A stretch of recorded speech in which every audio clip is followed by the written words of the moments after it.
સાથે રહેવા માંગે છે, પરંતુ આપણે સૌ જાણીએ છીએ કે જેમણે પણ આવા સ્ટેટમેન્ટો સરકારને ગેરમાર્ગે દોરવાના આપ્યા છે, આવા જ ગેરમાર્ગે દોરવાના સરકારને જે પ્રકારે પ્રયત્નો કર્યા એ કારણે જ આજે જે વિસર્જન થયું છે, જે આપણું વિભાજન થયું છે, એ વિભાજનના કારણે સમસ્યા થઈ છે.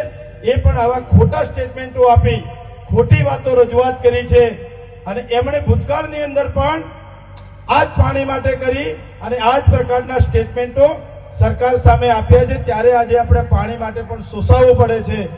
પરમ કૃપાળુ પરમાત્મા એમને સદબુદ્ધિ આપે અને આ વિસ્તારે તો એમને છેક મંત્રી પદ સુધી પહોંચાડ્યા છે.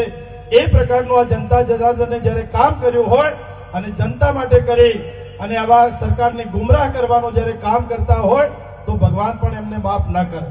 અને આજે સમગ્ર રિક્ષા એસોસિએશને પણ સ્વૈચ્છિક સાથ આપી અને 350 કરતા પણ વધારે રિક્ષાઓએ બંધ રાખી અને આ સહકાર આની અંદર સહકાર આપી શહેરની અંદર અને આજુબાજુથી પબ્લિકને લાવવાનું જે કામ કર્યું છે.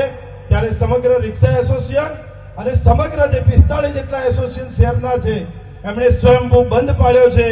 એ સૌને હું ખૂબ ખૂબ અભિનંદન આપું છું. અને આપ પણ ખૂબ મોટી સંખ્યાએ લાગણી રાખીને ગામડાની અંદરથી એક ફોન ઉપર આટલી મોટી સંખ્યાએ આવ્યા છો, ત્યારે આપને પણ હું ખૂબ ખૂબ અભિનંદન આપું છું. અને આવનારા સમયમાં આપણે સૌએ સાથે મળી ધાનેરાનો વિકાસ વધારે કઈ રીતે થાય, ધાનેરામાં જે મુશ્કેલીઓ છે એમાંથી બહાર નીકળવા માટે જનતા જનાર્દનના નિર્ણયને સાથે રાખીને આવનારા સમયમાં કામ કરીશું. એ અસ્તુ ભારત માતા કી જય.